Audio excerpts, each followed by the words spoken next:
Bonsoir Linda. Bonsoir Nidia. Et vous nous parlez de quoi alors aujourd'hui? Eh bien ce soir, je voudrais revenir sur l'une des polémiques des derniers jours en France, la lamentable affaire Mélenchon, ou l'art de pratiquer le mépris en se basant sur l'accent de l'autre.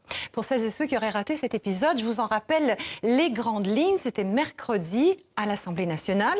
Le député Jean-Luc Mélenchon est interrogé par une journaliste sur la perquisition dont il a fait l'objet la veille.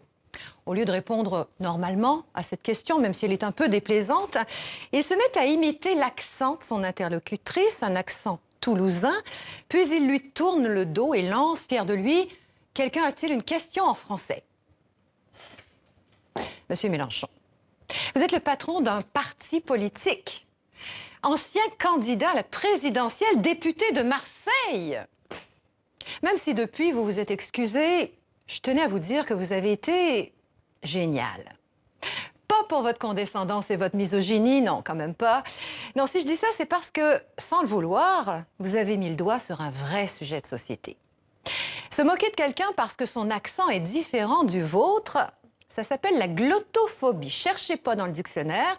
Le mot a été inventé il y a 2 ans à peine par le sociolinguiste Philippe Blanchet, qu'on a reçu ici au 64. La glottophobie, c'est la discrimination liée à la façon de parler. Ben, j'en sais quelque chose. Hein. En tant que Québécoise, moi aussi, moi tout, comme on dit au Québec, moi tout, j'ai souvent eu droit au sourire.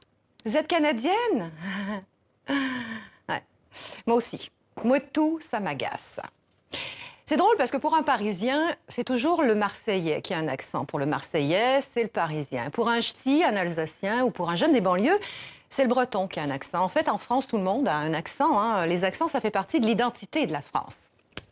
Et pourtant, Philippe Blanchet explique que la glottophobie aussi fait partie de la France. Elle s'est répandue, dit-il, à partir de la Révolution, dans les années de la Terreur, au moment où on met en place des lois qui imposent le français et qui interdisent les autres langues du pays, comme l'occitan, le corse, le basque, etc. Puis quand la majorité des peuples devient francophone, mais avec des accents variés, on passe à l'uniformisation de la langue. Ça passe par l'école et par les politiques, on discrédite les accents, on s'en moque, on humilie les gens. Ben, c'est exactement comme ce qu'a fait Jean-Luc Mélenchon. C'est la raison pour laquelle, à partir d'aujourd'hui, j'ai décidé de lancer le mouvement #Mouetou pour qu'on dénonce l'agression glottophobe, parce que pour que la parole des victimes se libère, pour que le mépris change de camp.